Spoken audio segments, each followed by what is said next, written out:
ونصلي ونسلم على رسول الكريم أما بعد فأعوذ بالله من الشيطان الرجيم بسم الله الرحمن الرحيم وما أرسلناك إلا رحمة للعالمين صدق الله العظيم وصدق رسوله النبي الكريم الأمين إن الله وملائكته يصلون على النبي يا أيها الذين آمنوا صلوا عليه وسلموا تسليما الصلاة والسلام عليك يا سيدي يا رسول الله وعلى آلك وصحبك يا سيدي يا حبيب الله اللهم صل على سيدنا ومولانا محمد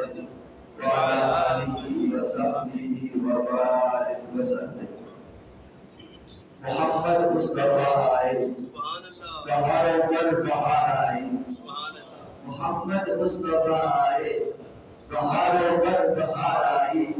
زمین کو چومنے جنت کی خوشبو بار بار آئی اور محمد مصطفیٰ آئے تو منادی ہو گئی سائن زمانے میں بہار آئی بہار آئی بہار آئی بہار آئی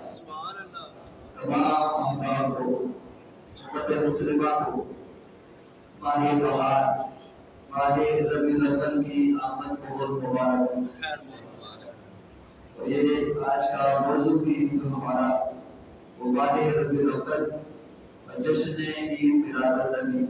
صلی اللہ علیہ وسلم ہے اس حوالے سے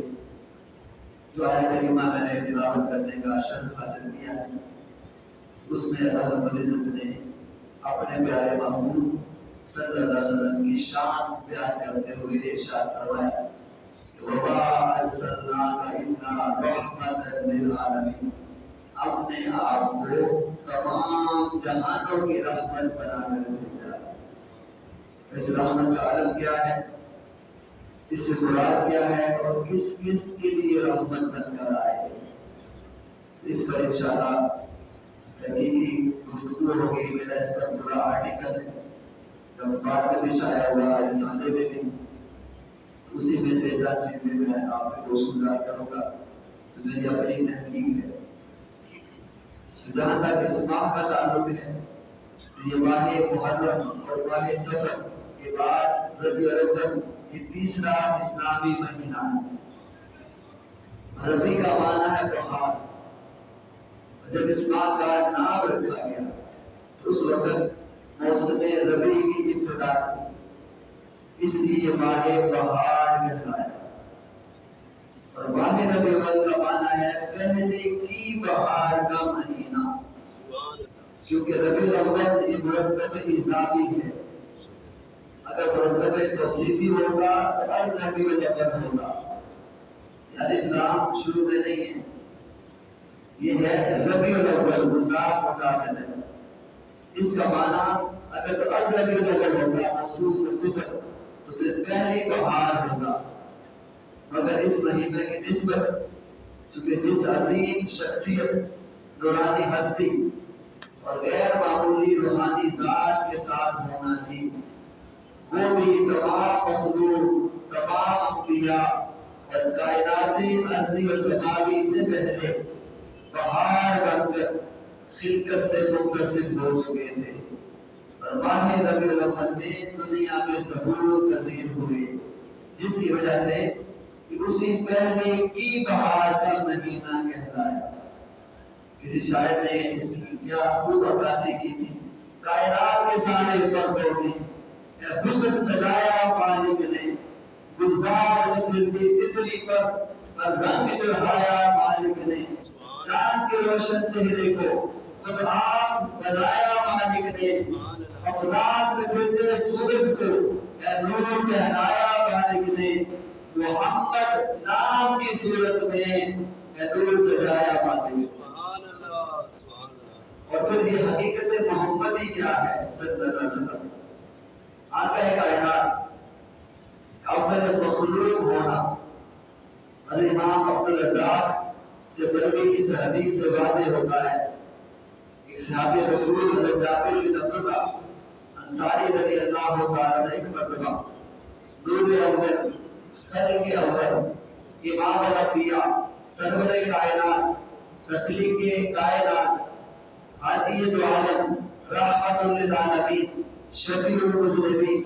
خاتم النبیین حضور ختمی مرتبت احمد مصطفیٰ حضرت محمد مصطفیٰ صلی اللہ علیہ وسلم سے دریافت کیا حضور میرے آقا پر قربان مجھے خبر دیجیے سب اشیاء سے پہلے اللہ تعالیٰ نے کون سی چیز پیدا فرمائی؟ آقا نامدار اور سرور کائنات حضور عالم پڑا صلی اللہ علیہ وسلم نے اپنی زبان مہربان سے یہ ارشاد فرمایا یا جابر ان اللہ خلق قبل الاشیاء نورا نبینا من نوره اے جابر تمام جہان سے پہلے اللہ تعالیٰ نے تمہارے نبی کے نور کو اپنے نور سے پیدا کروایا اور پھر نور قدرت الہیہ سے جہاں چاہا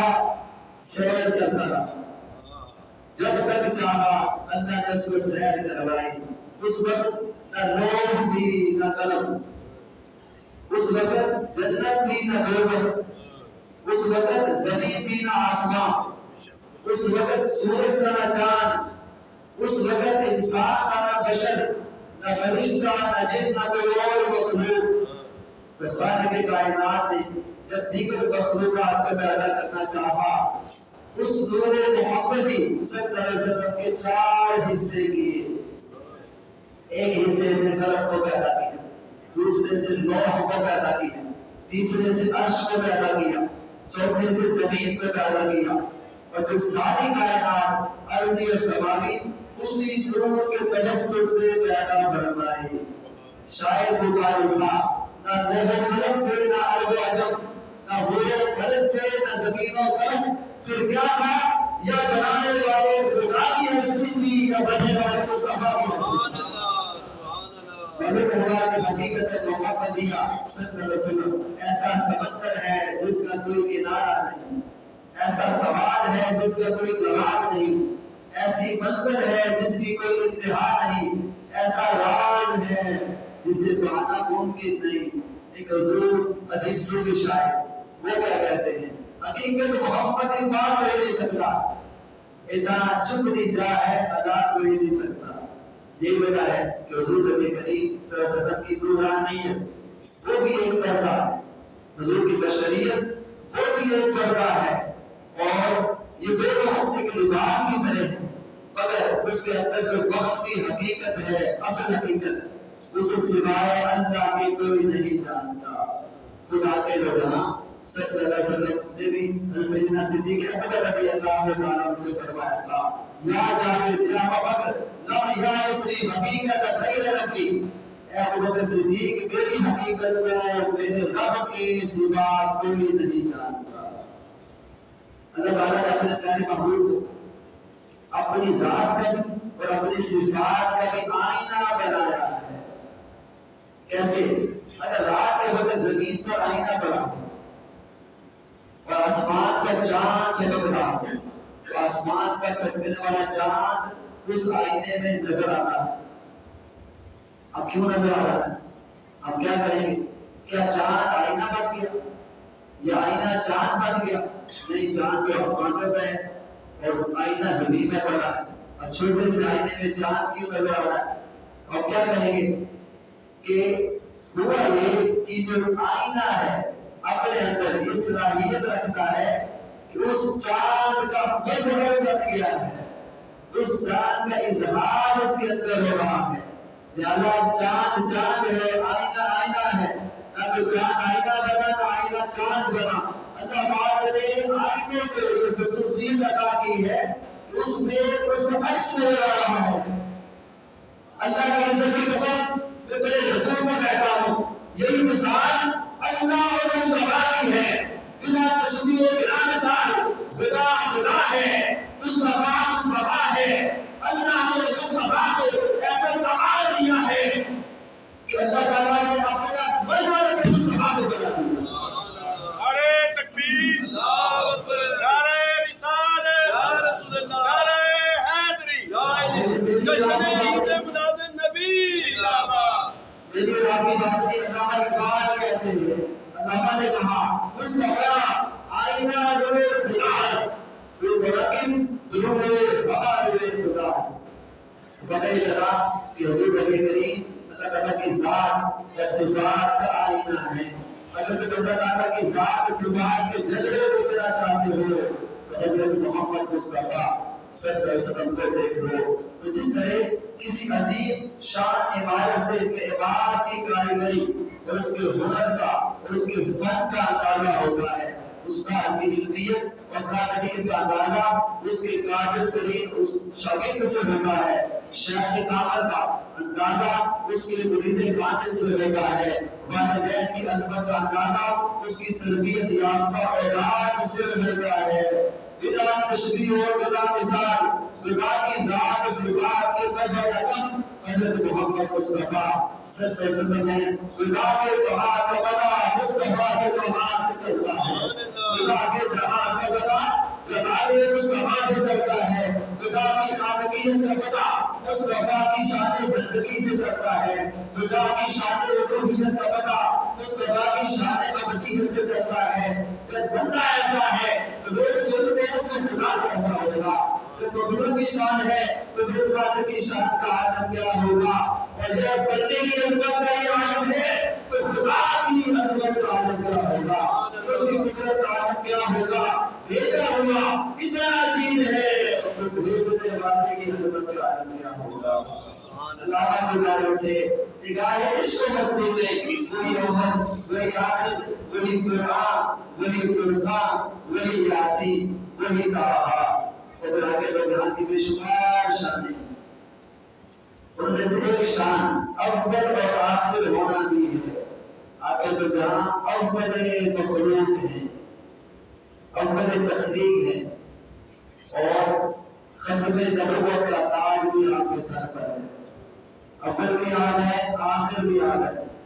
جبریل علیہ السلام جب بارگاہ مصطفیٰ میں حاضر ہوتے ان الفاظ میں سلام کرتے تھے، ہم تو سلام کرتے السلام علیکم، باقی زبان تو سلام۔ جبریل علیہ السلام حضور کی بارگاہ میں یوں سلام کرتے تھے، السلام علیکم یا اول، السلام علیکم یا آخر۔ اے سب سے پہلے خلقت کے اعتبار سے، تخلیق کے اعتبار سے تخلیق کیے جانے والے آپ پر سلامتی ہو، اور اے نبیوں کے اعتبار سے سب سے آخر میں آنے والے آپ پر سلامتی ہو، چونکہ حضور نبی کریم صلی اللہ علیہ وسلم خلقت کے اعتبار سے، روح کے اعتبار سے سب سے اول ہیں، اور سب سے پہلے انسان کے اعتبار سے، وجود بشری کے اعتبار سے آدم علیہ السلام افضل ہیں۔ آخر تو جانا ہوگا اس وقت تو نبی تھا جب آدم علیہ السلام کا خمیر تیار ہو رہا تھا، تو نور مصطفیٰ پہلے ہے، خلقت آدم سے بھی پہلے ہے۔ یہ وجہ ہے کہ ان کی توبہ بھی حضور کے نام سے قبول ہوئی، جنت کے درختوں پر، پتوں پر، عرش الہی پر، ہر جگہ آ کے جو جہاں کا نام اس میں کرام محمد لکھا ہوا تھا۔ یہ قاعدہ کلیہ ہے کہ جو اول آخر ہے وہ بابین پہ بھی توحید ہوتا ہے، لہذا نبیوں کی ابتدا بھی آپ ہے اور انتہا بھی آپ ہے۔ یہی وجہ ہے یہ اول اور آخر کی شان کہ حاضر نبی جو تمام انبیاء کرام کی صفات کامل کے مالک ہیں، ہر نبی میں جو کمال حسن ہے اس کا مرکز اور محور ذات باقی مصطفیٰ ہے۔ اسی لیے مولانا عبدالرحمان جابی نے کہا تھا حسن یوسف نبی عیسیٰ میرے پیارا داری، آج ہوا کما تارک تو تنہا داری، تو دو پاہے بنی کی حکمت وہ میں نے آپ کو بتائی۔ اللہ پاک نے سب سے پہلے اول کائنات اول مخلوق ہونا، اس کی چونکہ آمد ہوئی اس ماہ میں، اس لیے اس کو ماہ بہار کی آمد کا مہینہ کہتے ہیں، اور اس میں جو ہم جشن مناتے ہیں، جشن میلاد مناتے ہیں، جسے جشن کی میلاد النبی کہا جاتا ہے۔ آپ دوسرے حصے پر آ جائیں تو جو ٹاپک تھا وہ ماہ ربیع الاول اور جشن عید میلاد النبی۔ اب تک آپ نے ربیع الاول کی بات کی، اب آ جائیں جشن عید میلاد النبی منانا وہ سنت الہی ہے۔ سبحان اللہ۔ اللہ تعالیٰ نے مصطفیٰ کے میلاد کا جشن منایا، کیسے منایا؟ پہلے تو یہ سمجھ لیں آپ کے رجحان کا مقام کیا ہے۔ مرتبہ کیا ہے، پھر ہمیں سمجھ آئے گی کہ کیسے اللہ تعالیٰ کی ساری مخلوقات نے جشن منایا۔ اللہ پاک کون ہے؟ اللہ کا اپنا تعریف کر رہا ہے۔ سب سے پہلے قرآن کی پہلی آیت الحمدللہ رب العالمین،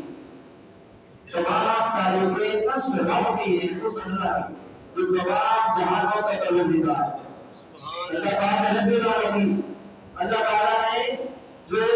قرآن نازل کیا مصطفیٰ کا اپنا کلام، اس کے بارے میں قرآن نے خود فرمایا کہ اللہ ذکر للعالمین، یہ کلام میرا تمام جہانوں کی نصیحت ہے۔ یہ کلام اللہ نے جس ہستی پر، جس ذات پر، جس شخصیت پر نازل کیا، ان کے بارے میں فرمایا وَمَا أَرْسَلْنَاكَ إِلَّا رَحْمَةً لِّلْعَالَمِينَ، اب نے آپ کے تمام جہانوں کی رحمت بنا کر بھیجا۔ خود اللہ رب العالمین، یہ قرآن ذکر للعالمین، المصطفیٰ ہے رحمت للعالمین۔ کائنات کل ذرہ، کل بشر اللہ کی ربوبیت سے ظاہر نہیں۔ اللہ کی عزت کی قسم، میں میرے رسول کو کہتا ہوں، اللہ کی اس قرآن کی آیت کے مطابق کائنات کوئی ذرہ مصطفیٰ کی رحمت سے بھی ظاہر نہیں۔ چونکہ اللہ رب العالمین، اللہ ہی نے مصطفیٰ کو رحمت للعالمین بنایا، تو جس کے لیے اللہ رب ہے، وہاں کے لیے مصطفیٰ رحمت بن کر آئے۔ اس رحمت للعالمین کی جب ولادت ہوگی تو پھر ایک جہان میں جشن نہیں منائے گا، کیونکہ سارے جہان جشن منائیں گے۔ اور اللہ پاک نے ساری کائنات میں جشن منایا، جس کو میں نے ثابت کیا ہے اپنے اس مقالے۔ پہلے بات، اللہ تعالیٰ نے اپنے محبوب کی ولادت کی خوشی میں اپنی شان اور قدرت کے مطابق ولادت مصطفیٰ کا جشن منایا ہے۔ آئیے سب سے پہلے چلتے ہیں زمین پر جشن الہی اللہ نے کیسے منایا، انسانی مخلوق نے جشن کا سما کیسے ہوا۔ پہلی دلیل، زمینہ جاہلیت کے دستور کے مطابق اس وقت بیٹیوں کو ناحق قتل کر دیا جاتا تھا، جس وقت آقا کی جہاد اس طرح میں پیدا ہوئی۔ اللہ پاک نے چاہا میں اپنے مصطفیٰ کی آمد کا جشن مناؤں، کوئی کسی کے ہاں بیٹی پیدا نہ ہو تاکہ وہ اسے قتل نہ کرے، تو پہلے تو اللہ پاک نے جشن اس طرح منایا جس عورت کو اولاد ہونے والی تھی، اللہ پاک نے بیٹا بیٹے تقسیم کیے۔ جس گھر میں بیٹا جاتا خوشی منائی جائے، غم نہ کیا جائے، تو حاملہ عورتوں کو بیٹے کی نعمت سے نوازا، تاکہ ظالمانہ رواج کے مطابق کسی بیٹی کو بھی زندگی سے محروم نہ کیا جائے، درندگی کا نشانہ نہ بنایا جائے۔ کسی گھر میں طاقت نہ ہو بلکہ غصے میں کر شادمانی کی شادیاں نہ بچے،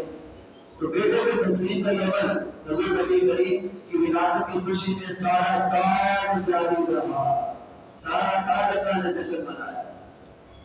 جانوروں میں اور درختوں میں اس کا عالم کیا تھا، زمینی کائنات میں بھی بیان کر رہے ہیں۔ قبل از ولادت مصطفیٰ، حضور کی ولادت سے پہلے عرب میں قحط سالی تھی اور خشک سالی تھی، درخت پھلوں سے محروم ہو کر خشک ہو چکے تھے، کھیت ویران ہو چکے تھے، جانور چارے سے محروم تھے، بارش نہ ہونے کی وجہ سے پیاس کی شدت سے بڑھ رہے تھے۔ لیکن بوقت ولادت مصطفیٰ اللہ نے جشن منایا، روحی اہتمام کیا، اس کے تحت سرزمین عرب کے درختوں میں پھلوں سے بارا دیا۔ قحط سالی اور خشک سالی کو خوشحالی اور شادابی سے بدل دیا، ویران کھیت ہرے بھرے ہو گئے، جانوروں کو پہلے مرتبہ وافر مقدار میں خوراک میسر آیا، پانی میسر آیا، لیکن قریش مکہ کے سب جانوروں کو شب ولادت مصطفیٰ اظہار مسرت کے لیے زبان دے دی گئی۔ ہر جاندار نے اس نعمت عظمیٰ کے رسول کو اللہ کا شکر ادا کیا۔ اور پھر نصر یہ آسمانوں کا ایک جشن کا عالم تھا،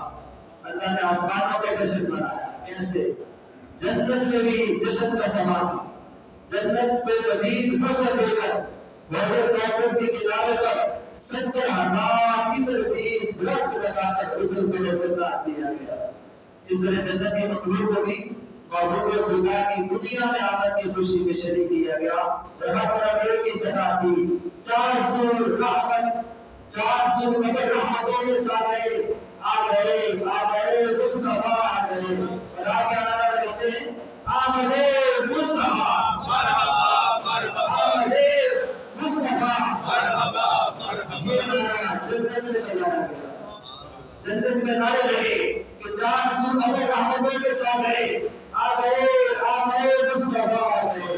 وہاں بھی جشن منایا گیا. تو پہاڑوں نے جشن منایا, دریاؤں نے جب جشن منایا, سمندروں نے جشن منایا. اس کا آگے یہ تھا کہ حضور کی ولادت کے وقت اللہ نے پہاڑ, دریا, سمندر ان کو بھی پیچھے نہیں رہنے دیا. سب نے اپنے حسب حال مسرت و شادمانی کا اظہار کیا. اس طرح کے پہاڑوں نے اپنی چوٹیوں کو پہاڑوں سے زیادہ بلند کر دیا, جیسے کہ خوشی سے بھولنے نہیں سماتا. دریاؤں سمندروں نے اپنی سطح کو اور اونچا کر دیا, کناروں سے بات کرنا شروع کر دیا اور ان کی تکبر کی انتہا ہو گئی. سمندری مخلوق کے پیچھے نہیں رہی, اس نے بھی جشن منایا کیونکہ رحمت للعالمین آیا. سمندری مخلوق کے ہاتھ عید کا سما تھا, ہر کوئی ایک دوسرے کے ہاتھ جا کر ان کو ایک دوسرے کے مبارکباد دے رہا تھا. اور آج تمام مخلوق کے لیے اللہ کی سب سے بڑی رحمت نازل ہو گئی ہے. وَمَا أَرْسَلْنَاكَ إِلَّا رَحْمَةً لِلْعَالَمِينَ. جب سارے جہانوں کے لیے آپ رحمت ہے تو پھر ہر مخلوق نے جشن منایا. آسمانی کائنات چاند و سیاروں نے جشن منایا کہ حضور کی ولادت کے وقت چاند اور ستاروں میں جشن کا عالم یہ تھا. ان کو آنکھ بھر کر دیکھنا ممکن نہیں تھا کیونکہ آج رات غیر معمولی نور عطا کر دیا گیا. ستاروں کو نیچے لا کر زمین کے قریب کر دیا گیا. مشرق و مغرب کی ساری زمین نور بن گئی. رات کے وقت دن کا سما نظر آتا تھا, یہاں تک کہ اس وقت ولادت مصطفیٰ اس قدر نور چمکا اتر جہاں اس کائنات کے حسن نور میں پیدا ہوئے, ولادت ہوئی. وہ سارے کائنات اور سیدہ آمنہ رضی اللہ عنہا وہ فرماتی ہے, جس سے باقی الفاظ سنیے, وہ فرماتی ہے جب آپ جہاں پیدا ہوئے تو میں نے دیکھا سرزمین مکہ سے شام کے محبت نظر آ رہے. ہم کیا کہتے ہیں؟ نور والا آیا ہے, نور لے کر آیا ہے. اور سارے عالم میں دیکھو کیسا نور چھایا ہے. اس میں ہر نور ہی نور چھا گیا. اس لیے کہا گیا کہ بہتر سے سبا کی محفل میں لولاک شبا کا دیر نہ ہو, لولاک تبا کا شیر نہ ہو, یہ نور نہ ہو سیاروں میں, یہ رد نہ ہو گلزار ہو. اور جو کیسے جشن منایا اللہ نے فضائی مخلوق اس نے بھی جشن منایا. حضور کی ولادت میں تمام فضائی مخلوق میں اس طرح جشن تھا, اس طرح سما تھا کہ پرندوں نے غیر معمولی طور پر اپنے پروں کو بڑھانا شروع کر دیا. فضا اور ہوا میں شور کرتا ہوا ہمارے راہی سے جنت کی پرندے وہ بھی نیچے اتر آئے اور آسمانی مخلوق کے ساتھ مل کر رحمت عالم کا استقبال کیا. اور آگے تو جہاں کی ولادت کے وقت اس طرح جشن منایا گیا. ہمارے راہی سے آسمانوں پر ولادت مصطفیٰ کی رات یاقوت اور زبرجد سے بنے ہوئے خوبصورت ترین مینار روشن ہوئے. اس کے بعد روشن رہے اور سفر معراج کے موقع پر سیاحوں کا مقام آتے ہوئے جہاں صلی اللہ علیہ وسلم نے خود ملاحظہ فرمایا. اور آپ کو بتایا گیا کہ آپ کی ولادت کی خوشی میں شب ولادت سے یہ روشن ہے. میرا زبان حال سے پکار کر کہہ رہے ہیں ارباب کی بارش ہوتی ہے, اب سرور عالم آتے ہیں, قوموں کے پیغمبر آ چکے, اب سرور عالم آتے ہیں. ملائکہ انہوں نے بھی جشن منایا, وہ بھی پیچھے نہیں رہے. وہ فرشتے جنہوں نے ہمارے الہی سے آدم علیہ السلام کو سجدہ کیا تھا, آج بدر تخلیق آدم محبوب کبریا شہنشاہ قوم تمام تاجدار انبیاء آقا کائنات باعث تخلیق انسان ختم رسل مولا کل ہادی عالم خالق عرش سما آقا جہاں کے عظیم شان اور حبیب المثال اس کی اتباع کی خاطر اللہ سے اجازت لے کر ہزاروں کی تعداد میں نیچے اتر آئے اور آ کر ان کی زبان پر ایک ہی لفظ تھا اور یہ راستہ میں اللہ کا نظام مصطفیٰ کے دل میں سلام کرتے ہوئے حاضر خدمت ہوتے ہیں، مبارکباد دیتے ہیں، اور اللہ نے ان کو بتا دیا تم نے آدم علیہ السلام کے سجدہ سے انکار کیا تھا، لیکن میرا مصطفیٰ آج پیدا ہو رہا ہے، اس کو تم سب نے نیچے اتر کر میرے مصطفیٰ کا استقبال کرنا ہے، تجھے سلام کو نظر آتے ہیں۔ نعرہ تکبیر، نعرہ رسالت، نعرہ حیدری، ایک بھی ایسا نہیں تھا جس نے مصطفیٰ کا استقبال نہ کیا ہو، درود سلام کا نذرانہ نہ پیش کیا ہو، بتا دیا تیرا مصطفیٰ آیا ہے، تمہیں بھی پتہ چل گیا ہاں جو انسان بنایا اللہ پاک نے، آج سب سے بڑھ کر میری شاہکار تخلیق، سب سے بڑھ کر میرا محبوب جسے میں نے پیدا کیا ہے، اور اسی کی خاطر آج میں بھیج رہا ہوں، پتہ چلے میں رب العالمین ہوں، یہ میرا مصطفیٰ میری رحمت کرنے والا ہے، جس نے میری رحمت کا نظارہ کرنا ہے۔